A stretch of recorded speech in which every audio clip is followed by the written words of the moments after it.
We've got a couple big updates this week, including one huge update to email actions inside of workflows that you are not going to want to miss. Stay tuned for this week's weekly breakdown coming up right now.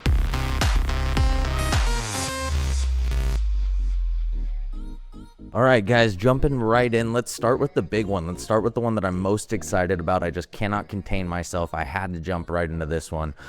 This is the ability to add CC and BCC on your email actions inside of workflows, guys. You can do this with a template. You can do this with a plain text email. It feels long overdue. It feels, this is one of those ones where it feels like silly to be celebrating this as much as I am, but I'm really excited about this, and you guys should be too. This means being able to CC your realtor partners on communications with your borrowers, or vice versa. This means being able to CC co-borrowers if there's a co-borrower. There's a lot of different stuff that we can do with this now.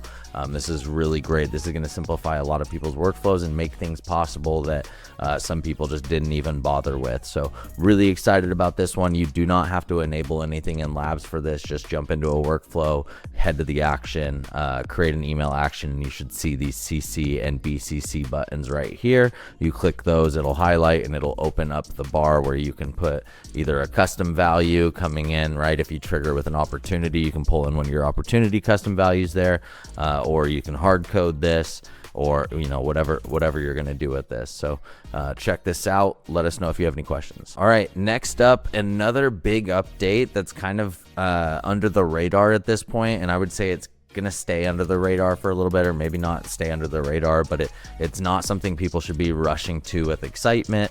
HighLevel, as we've seen before, HighLevel, like when they first roll out a function, a new feature, a new set of features, typically there's going to be like a little bit of an adjustment period, a little bit of a feedback period where it starts out super basic, maybe doesn't work the way that you expect it to, and over time they'll take feedback from the community and they'll make it better. Personally, I'm not a huge fan of having our clients and ourselves be like the guinea pigs when it comes to that. And so typically when it comes to something like this, I'll stick back as a fly on the wall. I mean, obviously we're experimenting and trying to dabble in things that we think are gonna be awesome for our clients, but when it comes to actually adopting these for Empower LO, we're going to typically hold back and wait until we see some of the kinks get worked out and see some actual progress towards a usable feature. So right now, this one, if you haven't spotted it yet, it's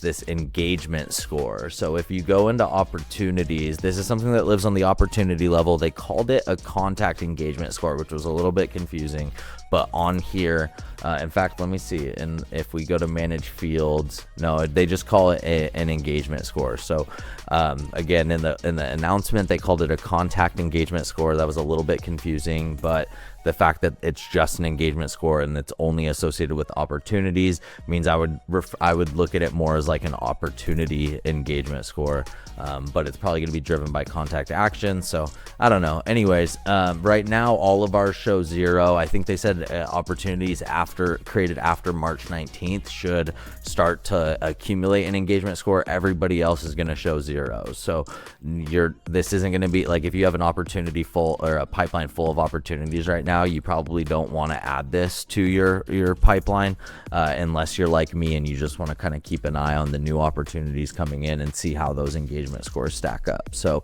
I turned this on again just so that I can kind of keep an eye on it, but I would imagine most people's pipelines are just going to be filled with 0s for a while.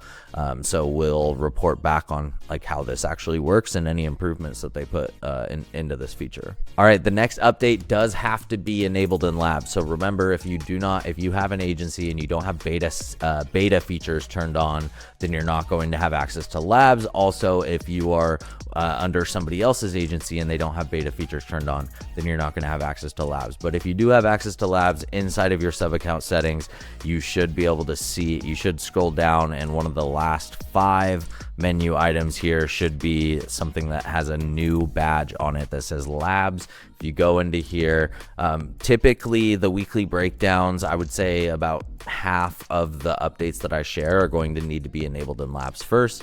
This one today is a really simple but powerful new feature called calling scripts, and I'm sure you can guess exactly what it is. But before I show it to you, I wanted to make sure that you knew you have to come in here and enable calling scripts in labs in order to access this. Once this is turned on, you can now go into phone numbers, kind of buried right now. Again, it's a very like lightweight feature, not anything too groundbreaking, but for some of you guys, I feel like this will be valuable. So you go into phone numbers, you go into advanced settings, you go all the way over to call scripts over here on the right, and you can just name a script and write your script right here and save it.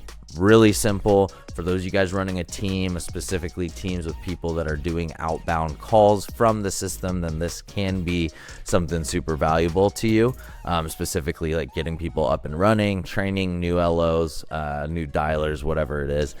So definitely check this out. Definitely a welcome feature, but again, super lightweight. I don't know if they're going to do more like cool stuff with this. If you have experience with script features for other CRMs and you know like what like typical cool functionality would accompany this, I would love to hear about it.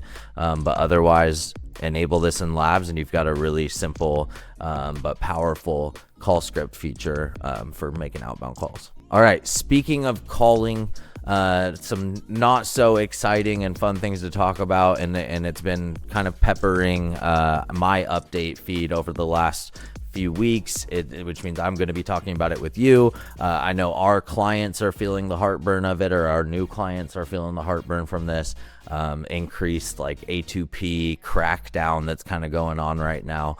And so like compliance is just like a big hot button issue for HighLevel right now. So one of the things that they've implemented now is they say call recording message is now mandatory. So if you guys are in a single party consent state, a lot of you guys do what we do, which is you just enter a space bar for the call recording message, which allows you to turn on call recording but not have a disclosure with it. So they say that this is no longer possible. However, they also kind of articulate and they kind of like hint at in the actual update that a single character is what you need now. And so people have noticed that you can now put a period instead of a space bar. So I don't know if this was a technical thing, because a space bar is always going to be recognized as null, as like no value when it comes to programs and when it comes to code. And so I don't know if this is like to make sure that it's not getting recognized as null, that it's recognizing that there is something in there. And so the intent is still to allow people to record without the message, but I'm just warning you guys, this may be something that's coming under like more focus from HighLevel and something that they want to do, like implement more safeguards for. So stay tuned on this. If you go to implement a call recording and it asks you for a message and you've always had a space bar, use the period for now. But again, just know that this might be going away. We will update you as soon as we know more about what HighLevel's intentions are with this. All right, and another one, okay? Compliance, another update here, enhanced terms and conditions for compliance. So now when you turn on the terms and conditions feature inside of your form or survey, it now pops out with both of the terms and condition like consent boxes that the TCPA, or not TCPA, I'm sorry, that the carriers related to A2P are saying that they want to see from people, because too many people are blurring that line between consent for a transactional purpose and consent for marketing. And so there's more crackdown on like the separation of these two consents.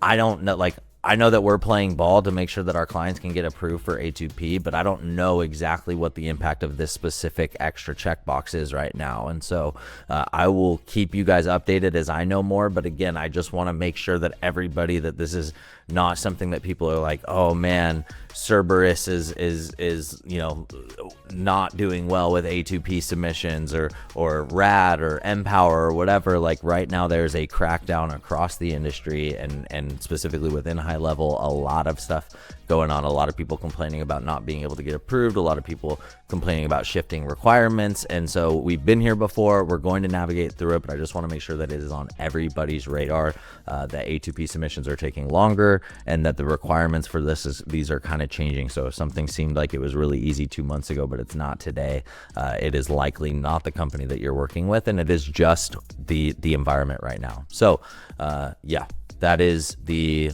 other boring update for today around compliance, but boring but necessary.